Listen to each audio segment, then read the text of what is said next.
برطانیہ سے افسوسناک خبر، ذیشان افضل نامی پاکستانی 18 سالہ نوجوان جو کہ مسجد میں تراویح پڑھنے کے بعد واپس آ رہا تھا کہ رستے میں کچھ نامعلوم افراد نے چھری کے ساتھ اس پر حملہ کر دیا۔ ذیشان افضل، جس کا تعلق میرپور آزاد کشمیر سے تھا اور وہ برٹش پاکستانی تھا،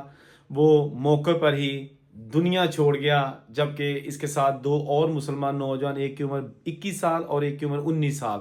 ان پر بھی نامعلوم افراد کی جانب سے وار کیے گئے اور دونوں شدید زخمی حالت میں اس وقت ہاسپٹل میں پڑے ہوئے ہیں۔ یہ برمنگھم کے پاس یہ ایک سمیت کا علاقہ ہے اور وہاں پر یہ جامعہ مسجد ہے جہاں پر رمضان المبارک کی مناسبت سے نماز تراویح شام کو جو وہاں کے لوگ ہیں وہ آف کورس پڑھنے کے لیے جاتے ہیں۔ اور یہ افسوسناک واقعہ جس میں ابھی تک پولیس کو کچھ بھی پتہ نہیں چل سکا کہ حملہ آور کون تھا اور یہ حملہ کرنے کی وجہ کیا بنی ہے، لیکن یہ ذیشان افضل جو کہ انتہائی نفیس آدمی تھا، آپ کو پتہ ہے کہ جو ینگ جنریشن باہر کے ملکوں میں مساجد میں جاتی ہے تو ڈیفینیٹلی ان کا تعلق جو ہے نا وہ شریف گھرانوں سے ہی ہو سکتا ہے، کیونکہ وہاں پر ایسے لوگ بھی موجود ہیں جو کہ تھوڑے سے بگڑے ہوئے ہیں، خواہ ان کا تعلق کسی بھی کنٹری سے ہے۔ تو یہ ایک انتہائی افسوسناک واقعہ، اس حوالے سے پولیس نے بھی اپنے نمبرز دیے ہیں اور بہت ساری چیزیں جو ہے نا وہ عوام سے اپیل کیا کہ ہمیں بتائی جائیں، اگر کوئی بھی سی سی ٹی وی کیمرہ، کوئی ڈور کیمرہ، کسی قسم کی جو انفارمیشن کسی کے پاس ہے اس انسیڈنٹ کے حوالے سے تو ان کے ساتھ شیئر کی جائے، لیکن تاحال کسی ملزم کو گرفتار نہیں کیا جا سکا۔ لیکن اس ذیشان اشرف کی جو موت ہے اس کے حوالے سے جو ہے نا وہ اب کنفرمیشن ہو چکی ہے۔ اس کے ساتھ ساتھ یو کے کی ایک عدالت نے ایک زارا ارسلان نامی پاکستانی برٹش خاتون کو چارج کیا ہے، گلٹی جو نا قرار دیا ہے، جس پر الزام تھا کہ اس نے سن 2020 کو اپنی 2 مہینے کی جو بیبی گرل تھی اس کو مارا ہے۔ یہ بھی انتہائی افسوسناک واقعہ اس وقت رپورٹ ہوا تھا، لیکن ابھی جو فروری ہے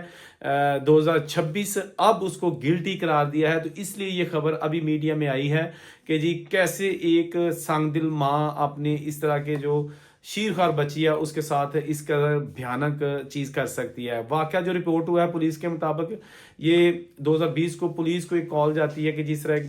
جو یہ اس کا جو بچہ تھا وہ گر گیا ہے اور اس کو سر پر چوٹیں لگی ہیں۔ جب ایمرجنسی وہاں پہ جاتی ہیں ریسکیو والے تو بچی کی آخری سانسیں چاہ رہی ہوتی ہیں، لیکن ہاسپٹل جا کے اگلے دن ہی وہ اللہ کو پیاری ہو جاتی ہے۔ بعد میں پولیس انویسٹیگیشن کا آغاز کرتی ہے اور جب پوسٹ مارٹم کی رپورٹ آتی ہے تو اس سے یہ پتہ چل جاتا ہے کہ اس بچی کو جو ہے نا جسٹ گو سے نہیں گری تھی، ایکسیڈنٹلی نہیں ہوا، بلکہ اس کے جو کھوپڑی ہے اس پر ملٹیپل جو ہے نا وہ فریکچر تھے، جو اس چیز کو ظاہر کر رہے تھے کہ اس کو اس نے جان بوجھ کے پٹکا ہے یا ایک بار نہیں زائد بار جو ہے نا یہ حرکت کی گئی ہے، اور بعد میں ڈرامہ رچایا گیا کہ یہ جناب ایک حادثہ ہو گیا ہے اور یہ کیس چلتا رہا، کیونکہ باہر کے ملکوں میں یہ نہیں ہوتا کہ 1 مہینے کے اندر اندر کسی کیس کا فیصلہ ہو جائے، کسی کو بری ذمہ کرا دیا جائے یا پھر کسی کو گرفتار کر کے سزا دے دی جائے۔ وہاں پہ پورا پروسیس چلتا ہے اور اب اس کو عدالت نے گلٹی قرار دے دیا ہے اور اب اس کو سزا ہو جائے گی، ایک اپنی ہی بے شک ہے لیکن اپنی ہی بچی کے قتل کے حوالے سے۔ تو یہ بھی 2 انتہائی افسوسناک خبریں ہیں۔ جو پاکستانی ذیشان اشرف ہے اس حوالے سے جو کمیونٹی ہے وہ اس وقت یو کے میں رہنے والی مسلم کمیونٹی خاص طور پر وہ بہت شوق ہے، اس لیے کہ ایک تو رمضان ہے، لوگ جو ہے نا وہ صبح بھی مساجد میں رش زیادہ ہوتا ہے، غیر معمولی رش دیکھنے میں آتا ہے، اور اس کے ساتھ ساتھ شام کے وقت بھی جسٹ نماز عشاء نہیں ہوتی بلکہ اس کے بعد بھی مساجد میں جو ہے نا نماز تراویح کے لیے لوگوں کو رہنا پڑتا ہے، اور پھر بعد میں لیٹ نائٹ گھروں کو تھوڑا سا جایا جاتا ہے۔ لیٹ نائٹ کا مقصد یہ ہے کہ باہر کے ملکوں میں تو 7-8 بجے سارے لوگ گھروں میں ہوتے ہیں، تو اگر کوئی 9 بجے آئے گا یا تھوڑا سا آئے گا تو اس کو تھوڑا سا جو ہے نا وہ لیٹ نائٹ جو ہے نا وہ اس حوالے سے کہا جائے گا کہ یوزلی وہاں پر لوگ شام کو ہی گھروں میں چلے جاتے ہیں، خاص طور پر جس طرح کے